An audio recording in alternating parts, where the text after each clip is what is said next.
Buenos días, muchas gracias por vuestra asistencia. Soy Merche Silvestre, directora territorial de Umivale en Ontinyent, Valencia.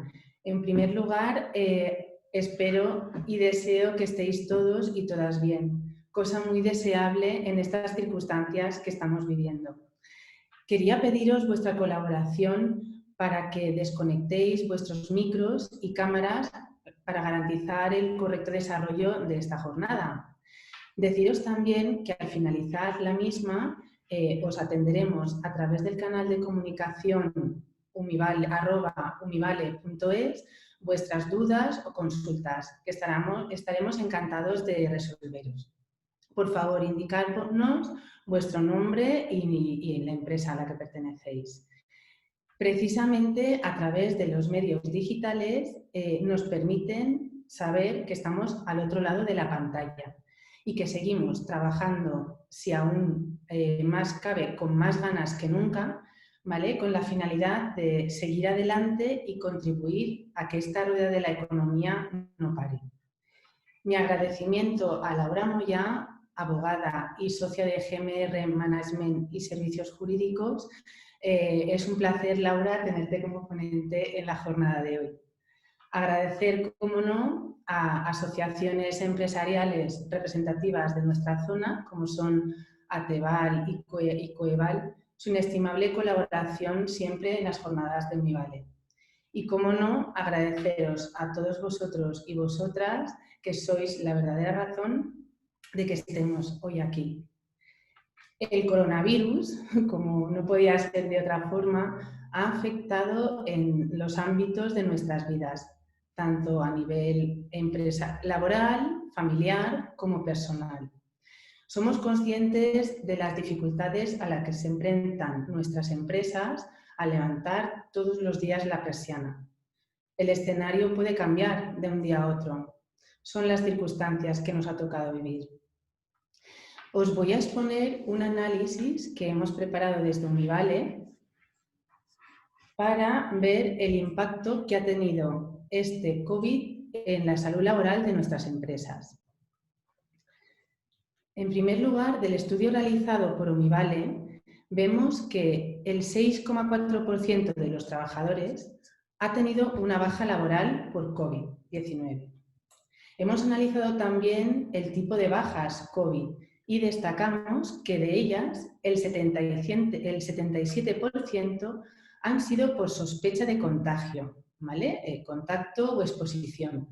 Y el 20% del peso restante han sido por infección COVID confirmada a través de pruebas PCR. El 3% del peso restante lo han ocupado bajas de trabajadores especialmente sensibles que por razones de su patología se han visto obligados a estar de baja laboral. Destacar también que se han producido dos picos, sobre todo en los meses de marzo y agosto del 2020, hemos visto un ligero repunte, ¿vale? Como sabéis, los que nos conocéis, la misión de Umivale como mutua es optimizar la salud laboral de los trabajadores protegidos, ¿vale? Son múltiples los factores que influyen de los trabajadores protegidos. Deciros que uno de los principales indicadores que miden esta salud laboral de las empresas es el absentismo. ¿Qué vamos a ver en esta transparencia de cómo ha evolucionado el absentismo? Pues, como os decía, la misión de Umivale es optimizar la salud laboral de nuestros trabajadores protegidos. Y bien es cierto que son múltiples los factores que influyen en esta evolución del absentismo, como son tamaño de la empresa, sector al que pertenecen, género y sexo, y sobre todo hay un fenómeno que es las circunstancias, que es el ciclo económico, que también tiene mucha influencia en esta evolución del absentismo. Como sabéis, en épocas de bonanza, en las que hay muchas oportunidades y hay un cierto relax, este absentismo tiende a subir. ¿Vamos? Entonces, en estas circunstancias y más que nunca, como podéis observar, partimos de un absentismo en el 2013 de un 2,23% y vemos la tendencia alcista que ha tenido alcanzando al menos en el 2018 unos niveles próximos al 3%. Bueno, esta evolución ha seguido ascendiendo hasta llegar al 2020 a unos niveles próximos al 4%, al menos durante el cuarto trimestre. A esta tendencia alcista, como no, hay que añadirle la circunstancia de los procesos COVID, ¿vale? Entonces, aquí destacamos que el incremento de esta evolución del absentismo, ¿a qué se debe? Pues en el estudio mes a mes de la evolución de este absentismo realizado de los meses de enero a agosto, vemos que se ha provocado un incremento importante del absentismo, alcanzando niveles del 4%, incluso del 5%, durante los meses de marzo, abril y mayo. Y hemos observado un ligero repunte en el mes de agosto, ¿vale? ¿Qué podemos destacar de esta transparencia? De esta transparencia es verdad que los niveles de absentismo en contingencia común han sido más elevados de lo habituales. Es decir, como veis, en el mes de marzo hemos alcanzado un absentismo en 3,36 en contingencia común, de un 3,15 en el mes de abril, también en contingencia común. Es decir, el absentismo en contingencia común, pese al peso del COVID, ha aumentado, ¿vale? Con ello, los niveles de absentismo tienden a subir. ¿Y a qué pensamos que esto es debido? Pues bueno, vamos a seguir viendo el estudio. Además de analizar la evolución del absentismo por meses, hemos hecho una distribución también del absentismo por grupos patológicos. ¿Y qué observamos de este estudio por grupos patológicos? Observamos en general un descenso de la incidencia en el número de patologías, ¿vale? Sobre todo, este descenso es de un 23,4% y sobre todo este descenso es más palpable en patología traumatológica en general.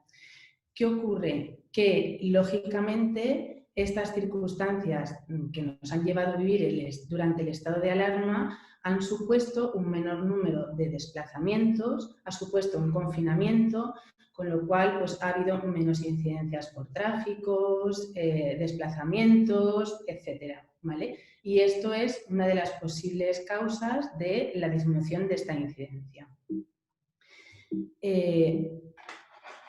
A ver, no sé qué pasa, ¿vale? Asociado también, bueno, vemos que al mismo tiempo que observamos un descenso en esta incidencia del número de procesos, nos llama la atención que el absentismo, como bien hemos comentado anteriormente, sigue subiendo. El absentismo durante este periodo ha subido en un 6,4%. Si vemos el desglose por grupos patológicos, destaca sobre todo la patología psiquiátrica y la patología neumológica. Son las más asociadas a estas circunstancias que hemos estado viviendo. Como veis, la pregunta que nos hacemos es, está claro que el COVID influye, pero ¿por qué este repunte en el absentismo de contingencia común? Pues bueno, la cuestión es que llegamos a la conclusión que hay varias causas que debido a estos meses de parálisis han supuesto o han contribuido a realizar efectos colaterales que han sido el impacto de este COVID. ¿Cuáles han sido estas posibles causas? Pues vamos a verlas y vamos a ver también el plan de acción que habría que trazar para minimizarlas o solucionar el problema en este caso. Estas causas que han sido el impacto en el COVID han sido la situación de incertidumbre vivida sobre todo por trabajadores especialmente sensibles que se han visto en cierta parte obligados a apartarse de su puesto de trabajo y que debido a que por falta de medios físicos, sanitarios, etcétera, de detección, pues se han visto obligados a tener que tener un aislamiento. Entonces, frente a esta situación, ¿qué planes de acción deberíamos de observar? Pues bueno, por parte de nuestras empresas y los servicios de prevención de las mismas, proteger a los trabajadores, identificar los riesgos e informarlos.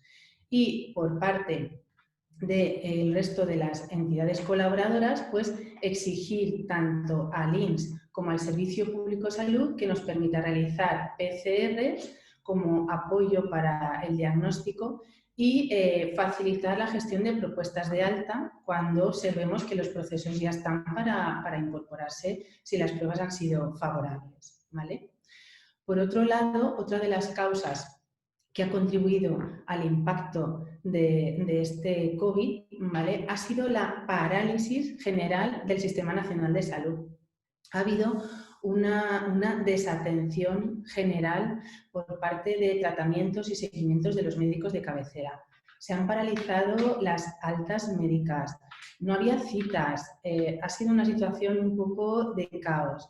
Entonces, aquí el plan de acción propuesto es contar con la colaboración tanto de las mutuas como por parte del INS, que también se ha visto en cierta forma bloqueado, para mejorar la gestión y asesorar a nuestras empresas que nos perciban cerca y aportar las soluciones que estén a nuestra mano, ¿vale? Como proponer altas para mejorar o desbloquear esta situación de parálisis en la seguridad social.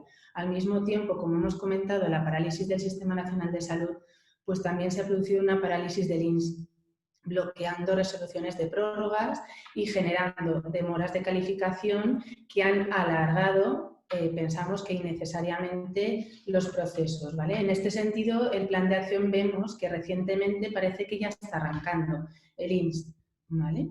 Y después, pues bueno, otra de las causas que ha tenido como efecto colateral este COVID ha sido que, sumado al absentismo que generan los procesos de IT, se ha despertado una situación que nosotros llamamos como absentismo voluntario, que se suma al ya existente.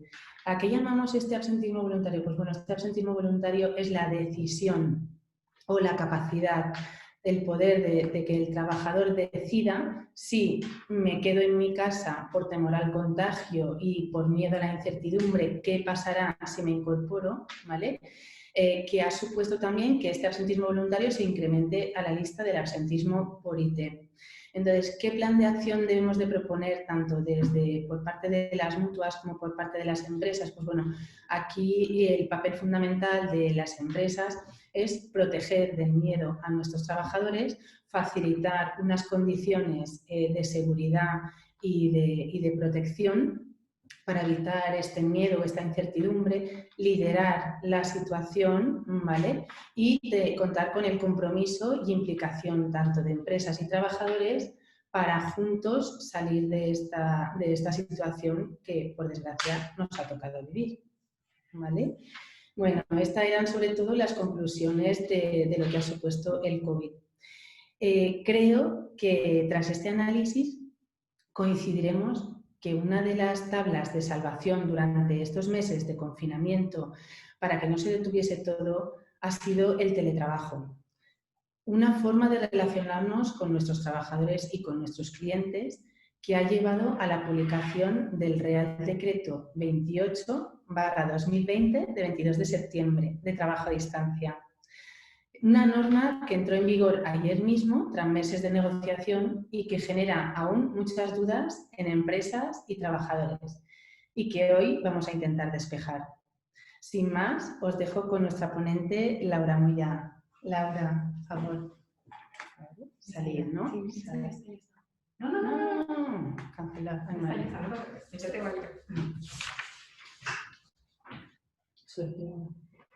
Hola, buenos días a todos.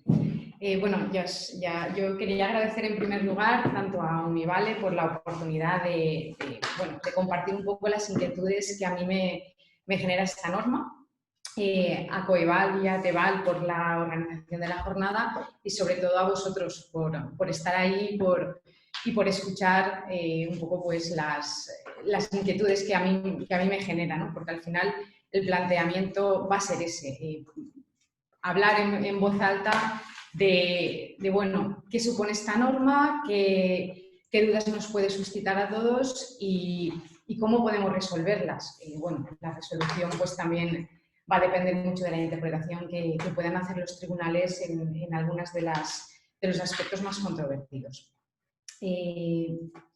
Bien, pues os comparto la presentación que había preparado y sobre ella empezamos a trabajar.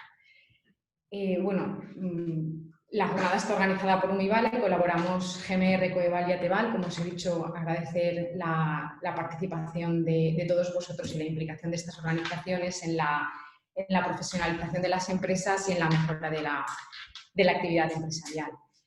Mirad, yo de lo que me he dado cuenta es que todas las reformas tienen mucha repercusión mediática. Es verdad que antes el mundo jurídico pues, quedaba un poco en la intimidad de los profesionales que trabajábamos en el sector y la interpretación que los juzgados venían realizando de las normas, pero de hace unos años hacia ahora, no sé si antes también ocurría, pero sobre todo desde el 2011-12 con la anterior crisis, cada cambio de gobierno ha comportado un chorreo de cambios normativos y sobre todo la facilidad que tenemos ahora para acceder a la información genera mucha alarma social, ¿no? De hecho, en el tema del teletrabajo hemos podido encontrar referencias en muchísimas publicaciones y sobre todo la fecha clave, ¿no? El 13 de octubre, que era ayer, entra en vigor la nueva ley del teletrabajo.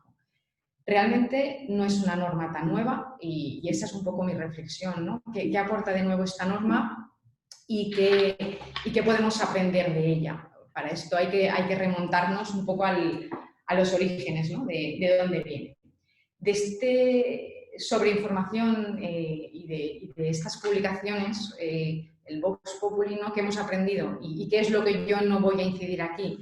Pues el tema de la regularidad, que es un acuerdo voluntario tanto para la empresa como para el trabajador, que tiene que estar por escrito y que tiene que estar registrado, es decir, también va a requerir un poco ese control de los servicios públicos de empleo y quizá lo que más alarma generó fue el pago de gastos, ¿no? Pero ¿qué gastos? ¿Qué supone esto para la empresa o qué sobrecoste tiene para la empresa? De hecho, bueno, algunas de las afirmaciones fueron que si esto llegaba a suponer un sobrecoste para la empresa podía suponer mucha externalización de servicios fuera del país en países más baratos. Bueno, yo creo que tampoco hay que alarmarse, que la norma prevé aspectos novedosos, pero otros que no lo son tanto. Yo, como novedoso, quizá destacaría el acotar esa regularidad, ¿no? Hasta ahora, el artículo 13 del Estatuto de los Trabajadores nos hablaba de una norma, de una prestación de servicios que fuera preeminentemente fuera del centro de la empresa. Actualmente esta preeminencia ya ha sido determinada y acotada en un plazo temporal de 3 meses y en un al menos 30% de la jornada fuera del centro de trabajo. Y esto para mí también supone ciertas inquietudes que luego os compartiré, ¿no? En cuanto a la redacción que el articulado le da. Entonces, no voy a entrar en todas estas cosas porque creo que ya han sido objeto de información en los medios y están bastante claras, pero sí en analizar o en poner un poco la puntilla en las dudas que esto nos puede generar, ¿no? Como os decía, yo creo que no es una norma tan novedosa. El novedoso quizá es introducir el concepto de teletrabajo, que tampoco es novedoso, puesto que se remonta al año 96, cuando el convenio 177 o la recomendación 184 de la OIT ya hablaban del trabajo a domicilio. De hecho, la exposición de motivos de esta norma hace mucha referencia al convenio y a la recomendación, pero en cambio no son los más trascendentales para todo el articulado que desarrolla. Al final son 22 artículos que lo que configuran es un pequeño mini estatuto de los trabajadores que regula el trabajo a distancia, pero muchos de estos aspectos ya estaban recogidos en la redacción anterior que el artículo 13 del Estatuto de los Trabajadores ya preveía. Es decir, no puede haber una merma de derechos de los trabajadores, no puede haber, los mismos tienen los mismos derechos y las mismas obligaciones, sobre todo en materia de igualdad, en materia retributiva, en materia de prevención de riesgos, que cualquier trabajador que preste servicios en el centro de trabajo. Por lo tanto, aunque era más parca la redacción del artículo 13, todo esto ya estaba recogido. Por lo tanto, ¿por qué hablo de un mini estatuto? Bueno, pues porque al final lo que hace la norma es detallar exactamente los mismos derechos y obligaciones que tiene cualquier trabajador, pero aplicado en este caso al trabajo a distancia. En el 2002 ya se creó un acuerdo marco que regulaba el teletrabajo, que fue objeto de revisión en el año 2009 y por lo tanto ya era algo que estaba regulado y previsto.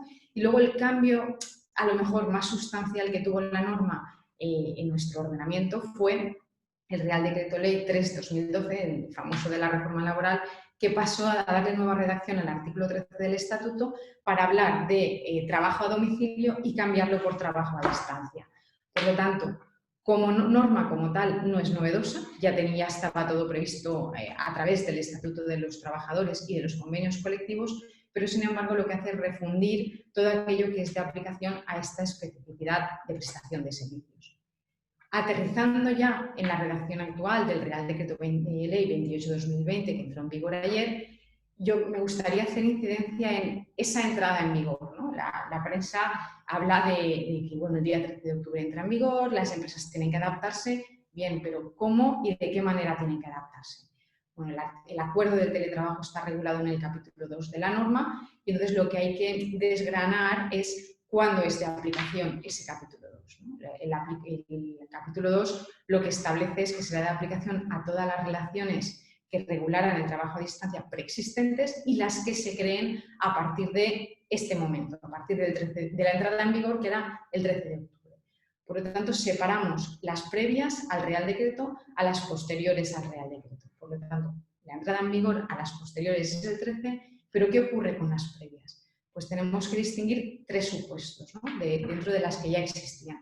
Primero, aquellas que vienen derivadas por motivos COVID-19. Estas relaciones laborales que están reguladas y que vienen derivadas de la situación generada por la pandemia y que empezaron a aplicarse como consecuencia de la redacción del artículo 5 del Real Decreto 8/2020, que se publicó el 17 de marzo, que hablaba de la preeminencia o la preferencia del trabajo a distancia, no aplicaría el Real Decreto. Claro, aquí se produce la primera duda que genera la norma, porque esto está regulado en una disposición adicional, remite a la normativa laboral ordinaria y en cambio la normativa laboral ordinaria lo que nos encontramos es que el artículo 13, que era el que regulaba el trabajo a distancia, la redacción que le han dado es que remite directamente al Real Decreto 28, Real Decreto Ley 28. Este para mí es el primer error de redacción, puesto que si el Real Decreto Ley acaba desarrollándose como proyecto de ley, que es lo que bueno, hay bastante consenso y probablemente sea así, esta alusión o esta redacción del artículo 13 dejaría de tener aplicación. Por lo tanto, es como la pescadilla que se muerde la cola. Si leemos el artículo 13 nos remite al Real Decreto Ley 28 y el Real Decreto Ley 28 nos remite a la normativa ordinaria. Yo creo que la intención del legislador y que lo que se puede desprender a lo largo del contenido de la norma es que estas situaciones se aplicarán conforme a lo regulado en el artículo 5 del Real Decreto Ley 8/2020, que se publicó el 17 de marzo y que tenía una serie de especificidades respecto a la situación del teletrabajo. En síntesis, son las mismas que aquí regula este Real Decreto Ley, que es que tiene que estar por escrito, que tiene que ser previo acuerdo de empresa y trabajador, que tiene que haber una evaluación de riesgos, pero quizá la principal distinción es que en aquel momento lo que se permitía era que existiera una autoevaluación del puesto de trabajo por parte del trabajador. Por eso, quizá esta sea la voluntad que tenía el legislador para remitir a la legislación ordinaria. No aplicaría tampoco a las administraciones públicas, que son objeto de una regulación propia que salió justamente unos días después del 23 de septiembre, y luego al resto de trabajadores, es decir, personas que no son personal de la administración pública o que no están en situación de teletrabajo como consecuencia de la situación sanitaria. Bueno, pues respecto a este tipo de trabajadores tendríamos que distinguir a su vez dos supuestos, ¿no? Aquellos que son objeto de acuerdo o convenio colectivo con una fecha de vigencia. En ese caso, la norma empezaría a aplicar a partir del vencimiento que establezca ese acuerdo con el trabajador, acuerdo colectivo o convenio colectivo, o aquellos acuerdos o convenios que no tuvieran fecha de vigencia. Si no tenían fecha de vigencia, si existe pacto entre las partes, se pueden alargar hasta un máximo de 3 años y si no existe pacto, 1 año desde la publicación en el BOE de esta norma, que sería el 23 de septiembre del 2021. Por lo tanto, son muy reducidos los supuestos en los que la norma sería de aplicación a partir del 13 de octubre, porque en realidad, si nos vamos a la redacción de los convenios colectivos que actualmente están vigentes, son muchos los convenios colectivos que prevén la situación de teletrabajo. Algunos con más fortuna, otros con menos fortuna, al entrar más en el detalle de aspectos que quizás son más novedosos en este caso, pero quien más y quien menos los convenios colectivos lo preveían. Por lo tanto, lo primero que tenemos que hacer es mirar qué es lo que dice nuestro convenio colectivo, cuándo vence nuestro convenio colectivo y luego entrar también en la posibilidad de que el convenio no esté en vigor, pero esté denunciado, con lo cual sabemos que continuarán en vigor aquellas normas que no se opongan a la legislación general, y solo en defecto de convenio colectivo o de acuerdo entre las partes sería de aplicación el Real Decreto Legislativo de aplicación. Por lo tanto, hay que hacer esa primera reflexión en cuanto a la entrada en vigor. Como os comentaba, sigue vigente la normativa que establecía la primacía del teletrabajo en el artículo 5, en el que os he comentado antes, ¿no?, que la empresa sigue teniendo obligación de facilitar los medios de desarrollo para el trabajo a distancia, y que la diferencia más sustancial yo creo que es la autoevaluación voluntaria de los riesgos laborales por parte del trabajador. Situación que en esta norma, en este Real Decreto Ley, sí que está muy detallada todos los supuestos en los que existe obligación por parte de la empresa de realizar esa actividad preventiva, pero también aquellos supuestos en los que, si se realiza en el domicilio del trabajador, éste puede negarse al acceso a las instalaciones por parte del servicio de prevención y por parte de la empresa, y en ese caso sería suficiente esa autoevaluación o esa evaluación previa que la empresa pudiera tener en función de la información facilitada por el trabajador para la prestación del servicio a distancia desde su domicilio. Como os decía antes, más que detallar el contenido del articulado, yo lo que quería era poner sobre la mesa algunos puntos para la reflexión. Y para mí, uno de ellos es el primero, el artículo 1, ¿no? Cuando regula que entiende por trabajo a distancia, que el teletrabajo es una submodalidad, pero a la vez también es el contenido fuerte de la norma, puesto que si vemos el contenido del resto de artículos, hace muchísima alusión a los medios tecnológicos. Bien, pues uno de los cambios que establece esta norma es el acotar el periodo temporal a cuándo se considera o no trabajo a distancia. Vale, pues establece un periodo de referencia de 3 meses cuando exista un mínimo del 30% de la jornada laboral que se preste a distancia, pero luego añade una coletilla que establece o el porcentaje proporcional equivalente en función de la duración del contrato de trabajo. Veamos que hace referencia a la duración, no a la jornada parcial, puesto que en este caso la jornada parcial es fácil de acotar. Pero cuando habla de duración se refiere a los contratos temporales. Entonces, ¿qué hacemos con los contratos temporales? ¿Qué marco de referencia cogemos? Bueno, la lógica es que como nos habla de porcentajes y nos habla de porcentaje proporcional, la tendencia es a pensar que se refiere al 30% de la jornada. Pero en cambio, la redacción que le da y el entrecomillado, ¿no?, el poner las comas en el 30%, lo que nos hace pensar a los laboralistas es que ese porcentaje va referido a la duración, al periodo de referencia de 3 meses. Claro, hubiera sido sencillo si el legislador hubiera establecido simplemente un periodo de referencia de 3 meses en un año, si es lo que quería decir, puesto que la lógica induce a pensar que si de un año el periodo de referencia son 3 meses, a los contratos de duración temporal habrá que sacar la parte proporcional. Bueno, dado que es algo que el legislador no ha aclarado al no establecer el marco de referencia, tenemos que esperar a ver qué interpreta la Inspección de Trabajo o qué interpreta los tribunales respecto a los contratos temporales. Para mí es un vacío que sale de pues a lo mejor de la premura en publicar la norma, que, bueno, a mi modo de reflexión, si luego, y parece que el consenso se va a desarrollar como proyecto de ley, tampoco tenía sentido el regularla o el publicarla vía Real Decreto Ley. Al final, los laboralistas o los juristas sabemos que esto solo responde a situaciones de urgencia y necesidad. Ya existía una normativa previa que establecía y regulaba el teletrabajo, en el que se hablaba que no podía haber merma de derechos respecto a los trabajadores y que con mayor o menor fortuna la norma ya lo preveía. Los convenios colectivos también establecían el modo de aplicarla y, a mi modo de entender, quizá no merecía la publicación vía Real Decreto Ley. Por lo tanto, será algo que no sé si se desarrollará o aclarará a posteriori.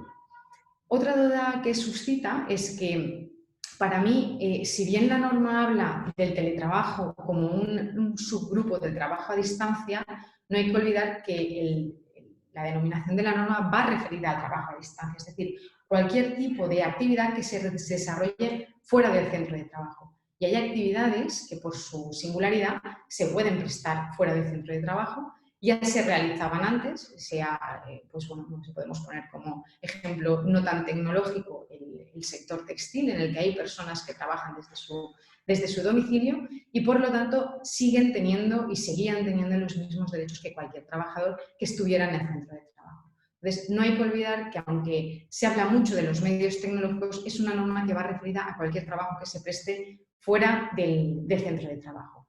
Sí que me gustaría hacer un matiz porque, como os he dicho al principio, hay que dar lectura a lo que nos dice nuestro convenio colectivo. Por ejemplo, hay convenios colectivos, sea el de mayorista de productos químicos y productos de droguería, que ya establece en su articulado la regulación de trabajo a distancia y que sí que califica que no serán trabajadores a distancia aquellos trabajadores que por la función y actividad de su trabajo ya hubieran sido contratados para prestar servicios fuera del centro.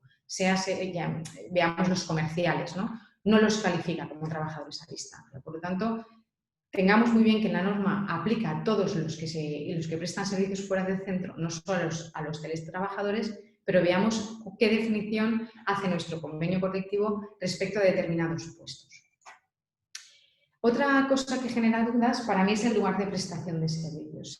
La norma hace muchísima referencia en la exposición de motivos a la flexibilidad, al desarrollo de actividades en el entorno rural, que por ejemplo esto es algo que no lo había visto no aparecía tampoco en la exposición de motivos de la primera reforma en materia de trabajo a distancia que se hizo, fue en el 2012, no hacía referencia a eso, sí hacía y tenía un punto en común referencia muchísimo a la conciliación. Se habla que este tipo de prestación de servicios va a facilitar mucho la conciliación y para mí, dentro de algunos de los artículos, quizá incide demasiado en lo que es la organización familiar, ¿no? Incluso se habla de que la empresa tenga que tener en cuenta aspectos relativos a las circunstancias familiares del trabajador a la hora de organizar el trabajo a distancia. Bueno, como os decía, el lugar de prestación de servicios nos hace pensar, o al menos de las publicaciones en prensa que yo he visto, en trabajadores nómadas, ¿no? Podemos trabajar desde cualquier lugar, en la playa, en una cafetería. Bien, esto hay que tener muy en cuenta que no es así. No estamos hablando de trabajadores nómadas, ni de confundirlos con los freelance, ni de autónomos, no. Estamos hablando de un trabajador que depende de un centro de trabajo, que la empresa sigue teniendo el poder de organización y control empresarial y que además, dentro de las obligaciones que le vienen impuestas, nos inducen a pensar que ese puesto de trabajo tiene que ser un puesto de trabajo estable, sea en su domicilio, sea en un coworking, sea en casa de un amigo. Bueno, ¿por qué? Bueno, pues entre ellos los artículos que yo destacaría sería el artículo 4, cuando habla que la empresa tiene que prever las dificultades técnicas u organizativas que no sean imputables a la persona trabajadora y que puedan producirse eventualmente, sobre todo en caso de teletrabajo. Esto hace referencia sobre todo a que no funcione Internet, que la persona no se pueda conectar al servidor de la empresa al que se le ha dado acceso, etcétera, etcétera. Luego el artículo 7, cuando nos habla del contenido del acuerdo de teletrabajo, en el que hay que establecer un inventario de bienes muebles. ¿Cuál es el lugar de trabajo elegido por la persona trabajadora? Referencia a la seguridad de la información y el procedimiento a seguir en caso de dificultades técnicas. Por lo tanto, entendemos que sigue existiendo la necesidad de establecer un puesto fijo y estable. Luego, en cuanto a en materia de evaluación de riesgos laborales, el artículo 16 nos habla de que la empresa tiene obligación de evaluar los riesgos ergonómicos. Es decir, si al final la persona va a estar trabajando desde su casa, pues hay que evaluar si la mesa, la silla del comedor son las adecuadas, qué riesgos puede provocar. Y esto lo relaciono a raíz de lo que ha comentado Merche antes, ¿no? Del absentismo. Vamos a pensar que los riesgos laborales son la falta de evaluación correcta de riesgos laborales para mí son una de las causas principales de absentismo. Entonces, pensemos que invertir en unos medios adecuados, en unos bienes muebles, en unos medios que faciliten una buena situación ergonómica del trabajador, lo que va a facilitar es una reducción del absentismo. Por lo tanto, no tengamos miedo a esas inversiones que podamos hacer. Y luego, en el artículo 20, cuando habla de la protección de datos y seguridad de la información. Esto ya acota muy bien sobre todo en materia de teletrabajo, en materia de medios tecnológicos, a qué información accede el trabajador, cómo accede y cómo es el canal en el que accede. Si el trabajador accede desde su casa en una red wifi protegida, no habrá problema. Si la empresa facilita el típico USB de datos para que el trabajador acceda y a través de un canal seguro, no habrá problema. Pero lo que no podemos permitir es que se conecte a través de una red pública, tipo una cafetería, espacios públicos que actualmente también facilitan muchos ayuntamientos red wifi. Es decir, tengamos muy en cuenta esa seguridad de la información y esa protección de los datos a los que accede el trabajador, no solo de los suyos propios, sino de clientes o proveedores. Hay que hacer mucha conciencia social de esta información y de la seguridad de la misma. Otro aspecto que me gustaría destacar de la norma es que es una norma transversal. Tendemos a pensar que cada cambio normativo, cada novedad que nos aparece en prensa, cada novedad que nos aparece en el BOE, la leemos individualmente y la consideramos como ella sola. No, hay que ponerla en relación con todas las normas a las que puede afectar. De hecho, esta norma hace muchísima referencia a que los planes de igualdad tendrán previsión expresa respecto a los puestos que se realizan y se desarrollan a distancia, las políticas de acoso laboral, sexual, violencia de género. Aquí hay una alusión muy concreta a que en aquellos casos en que trabajadores que estén afectados por situaciones de violencia de género, corresponde a la empresa valorar qué riesgo puede generar a esa persona el desarrollar su trabajo en el domicilio. Por lo tanto, es lo que os decía antes de que quizá incide demasiado en la esfera familiar, ¿no? Luego, en las políticas de conciliación, también hay que hacer referencia a aquellos trabajadores que prestan servicios a distancia y, sobre todo, en materia de riesgos laborales. Por lo tanto, que para mí es una de las claves fundamentales. Entonces, veamos la norma en su transversalidad, no individualmente y aislada, ¿no? Teniendo en cuenta un único espacio temporal o los 4 matices que os he dicho antes al principio de la exposición, que son los que nos ha compartido la prensa.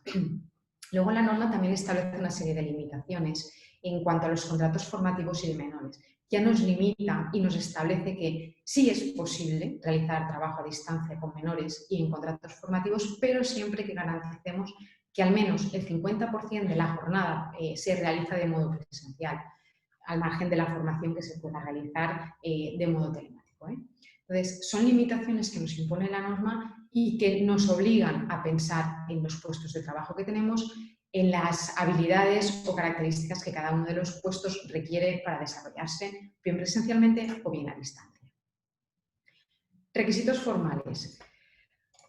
Como no voy a pararme a leer, porque creo que todos sabemos leer los artículos 6 a 8, que son los que regulan los requisitos formales del acuerdo de teletrabajo, yo sí que quiero poner la puntilla en 4 aspectos muy importantes y que son los que, a mi entender, nos obligan a realizar realmente un análisis DAFO de nuestra empresa. Entre el contenido del articulado, concretamente en este caso es el artículo 7, que establece qué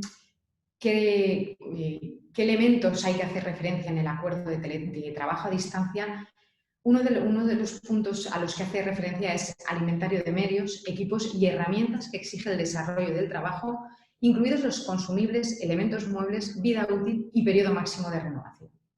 ¿Esto qué nos obliga? Pues a que las empresas pensemos qué medios tenemos o qué medios necesitamos para que esa prestación de servicios se desarrolle a distancia. Es verdad que por la vía del artículo 5 en el mes de marzo, lo que yo llamo fase 0 de la pandemia, en la que yo la definí como el sálvese quien pueda, ¿no? hasta que el día 17 de marzo se publicó el Real Decreto, pero cuando en el mes de marzo empezamos a ver los primeros brotes, las empresas no sabíamos demasiado bien cómo reaccionar y enviamos a la gente a trabajar desde casa, esa reflexión no se pudo hacer.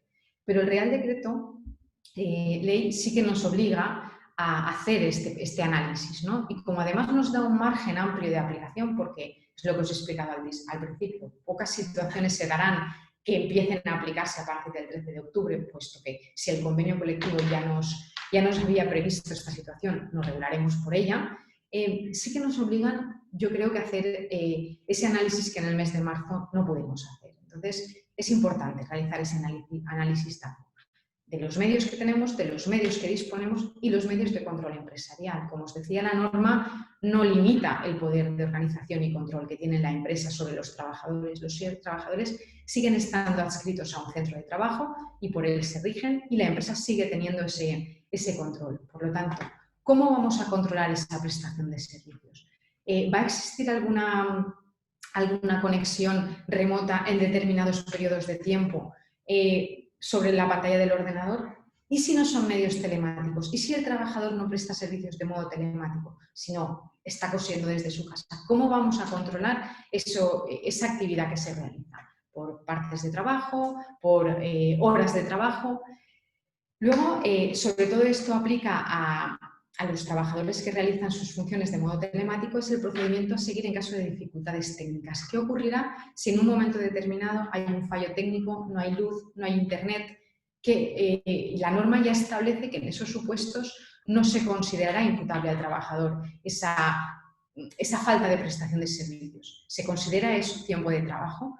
Esto lo que nos hace pensar es que, con independencia de lo que establece la norma, se exige mucho diálogo entre empresa, trabajador y, en caso de representación de los trabajadores, con los representantes de los trabajadores. Esta oportunidad que no tuvimos en marzo la tenemos ahora. Y lo que insistía muchísimo al principio, protección de datos y seguridad de la información. A ver, secretos empresariales, normativa mercantil. Esto también incide en la normativa laboral, normativa de teletrabajo. No podemos pensar en las normas aisladamente, leer únicamente un Real Decreto Ley y olvidarnos del resto. No, hay que interrelacionar todas las normas que pueden ser de aplicación en la normativa empresarial. Dicho todo esto, yo me gustaría destacar una novedad. Sí que es verdad que muchos convenios colectivos ya regulaban el teletrabajo. La disposición adicional primera de la norma remite muchísimo a la negociación colectiva en cuanto a la identificación de puestos, qué funciones pueden desarrollarse a distancia, cuáles son las condiciones de acceso y desarrollo, cuál va a ser la duración máxima, jornada mínima presencial. Tener en cuenta los factores psicosociales y los riesgos que el trabajo a distancia puede aparejar. Hay que tener muy en cuenta que el trabajador está adscrito a un centro de trabajo y que no puede perder esa vinculación con el centro de trabajo y, por lo tanto, todo esto está sometido a la negociación colectiva. Si es verdad que los convenios lo establecen, yo como novedad destacaría que el día 30 de septiembre existió ya acuerdo entre las representaciones sindicales y empresariales para publicar el convenio colectivo de la Confederación Española de Cajas de Ahorro. También está previsto el de banca y este convenio, que me imagino que estará publicado en breve, sí que establece ya toda la regulación del trabajo a distancia y teletrabajo al amparo del nuevo Real Decreto Ley. Sí que establece muy bien cómo mantener ese vínculo presencial del trabajador para evitar el aislamiento, qué medios y qué gastos va a compensar la empresa al trabajador que presta servicios a distancia, cómo se regula el derecho a la desconexión digital, hasta el punto de concretar exactamente qué horarios de desconexión existen. Es decir, existe la alusión concreta a que el horario de desconexión será entre las 7 de la tarde y las 8 de la mañana y que estará totalmente prohibido o vetado el que se envíen y se contesten correos electrónicos o reuniones dentro de ese horario, haciendo el matiz incluso de aquellos trabajadores que puedan prestar servicios en horario dentro de esa franja, cuál es su tiempo de desconexión y qué medios se van a utilizar para garantizar que esa desconexión digital es real. Luego, qué horarios no son de atención, cuáles son los horarios de reuniones, se garantiza un horario máximo para la celebración de reuniones para garantizar tanto la desconexión como la conciliación personal y familiar. No nos olvidemos que la conciliación no va referida exclusivamente al ámbito familiar, sino también al personal. Y bueno, para mí es un convenio colectivo que, cuando se publique y podáis tener acceso al mismo, detalla muy bien todos estos aspectos que el Real Decreto Ley ahora mantiene. En breve, me imagino que tal cual vayan decayendo la vigencia de convenios anteriores, pues unos bien mantendrán las normativas que ya tenían, pero adaptadas al contenido de este Real Decreto Ley. Es novedoso, para mí es algo significativo y lo que nos pone de manifiesto es la necesidad, sobre todo, de ver qué es lo que dice nuestro convenio colectivo. Y solo en defecto del mismo remitirnos al Real Decreto. Yo, para mí, realicé una especie de decálogo que para mí es lo que en realidad es la ley de trabajo a distancia. Ya os digo, para mí no es algo novedoso, como habéis visto ya estaba previsto, y lo novedoso es la repercusión que los medios le están dando. Pero bueno, hoy es al teletrabajo, o ayer era el teletrabajo, y hoy será a la inminente publicación del reglamento de igualdad y de auditorías salariales que se aprobó ayer en el Consejo de Ministros, y hace 3 días eran los ERTEs. Entonces, lo que quiero que se quede un poco en la retina de cada uno de nosotros es que no nos alarmemos respecto a todas las novedades que aparecen, porque todas tienen un porqué, ¿no? Yo al final resumiría en que las claves reales del teletrabajo es que estamos hablando de una corresponsabilidad entre la empresa y el trabajador. No se puede entender la confianza o la prestación de trabajos a distancia sin una confianza entre empresa y trabajador. Para mí no es una cuestión normativa, sino cultural, porque normativa ya estaba prevista. Lo que implica es ese cambio cultural que hasta ahora no lo habíamos visto. Quizá ahora la necesidad nos ha hecho verlo a lo mejor de un modo más acuciante. Y el DAFO. El DAFO es muy importante en la empresa. Realizar bien una definición de puestos de trabajo. ¿Qué obligaciones tiene cada uno? ¿Qué requisitos tiene? ¿Qué puestos pueden realizarse bajo la modalidad del trabajo a distancia? Establecerlo bien en las políticas de empresa. O dentro de aquellos que no puedan realizarse en su totalidad, qué parte del trabajo se puede realizar a distancia. Luego, atender bien a qué recursos y medios disponemos la empresa o cuáles vamos a tener que adquirir o habilitar para poder prestar servicio a distancia. Luego, garantizar el derecho a la desconexión digital. Os he puesto el ejemplo del convenio colectivo de cajas de ahorro porque, bueno, refleja muy bien horarios, refleja muy bien maneras de determinar cómo se va a garantizar la misma, que no se quede como en algunos convenios colectivos, ¿no? La empresa garantizará el derecho a la desconexión digital. Muy bien, pero ¿cómo lo va a hacer? ¿No? Determinar bien cómo lo vamos a hacer. Protección de datos, establecer una buena política de protección de datos y seguridad en las brechas de seguridad que se pueden dar y cómo actuar en cada caso. Cómo puede hacer el trabajador para que en un momento determinado acepta la entrada de un correo que era un troyano y le roba la información. Cómo tiene que actuar el trabajador, ¿no? Cómo vamos a controlar el cumplimiento de las obligaciones laborales por parte del mismo. Y en fin, todo esto, más que tener miedo a las sanciones, que yo creo que es el último punto de las normas, ¿no? O sea, las normas se crean y su incumplimiento comporta una sanción. Bien, pero más que tener miedo a esas sanciones, lo que quiero es que valoremos qué valor podemos aportar a las partes interesadas, a los trabajadores, a los clientes, en organizar el trabajo de otra manera, ¿no? Para mí ese sería el decálogo de esta norma, más que el contenido literal del acuerdo, que como os decía todos sabemos leer, pero hacer esa reflexión de dónde va más allá esa norma. Y luego, bueno, quería recomendaros una recomendación literaria, ¿no? Al principio de la pandemia escuché una entrevista a Salvador Masip, que es epidemiólogo. Aquí tenéis el enlace a la entrevista por si os apetece escucharla. Y él, bueno, más allá de que había publicado un libro sobre las grandes epidemias modernas, no ahora, sino hace varios años, pero que es perfectamente aplicable en este caso y que ya anticipaba pues, bueno, de nuevas epidemias que podían llevar a la mortalidad tan elevada que se está dando ahora, y que él dice que no es esta a la que él se refería, no sé cuál será la que venga. Me quedé con una frase a la que él hizo alusión en una entrevista que le hizo a Noah Harari, ¿no? Y él hablaba que para vencer el virus y lo que necesitábamos era compartir la información a nivel mundial. El virus por sí mismo no podía comunicarse con otros virus para decir cómo tenía que atacar, pero en cambio los estados sí podían comunicarse para compartir información y ver qué medios habían utilizado para combatir el virus y cómo tratarlo. Pues bueno, la normativa para mí es lo mismo. O sea, yo me quedo con esa frase porque entiendo que al final la finalidad de los profesionales es compartir esa información, qué dudas nos generan las normas y si conocemos el modo en que estas inquietudes se están atajando por otras empresas, por otros convenios colectivos o por otros profesionales.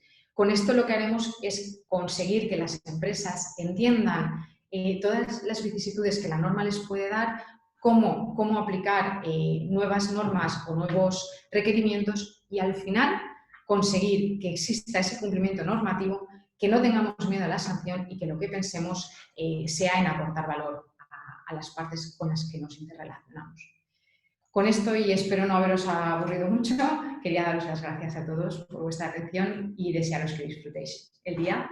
Y nada, aquí estamos para vuestra... Si tenéis dudas o si tenéis problemas, pues ya sabéis que podéis consultarlas o bien a través del chat o bien a través del correo que nos ha dado Mercedes y os las aclararemos cuando podamos. Muchas gracias.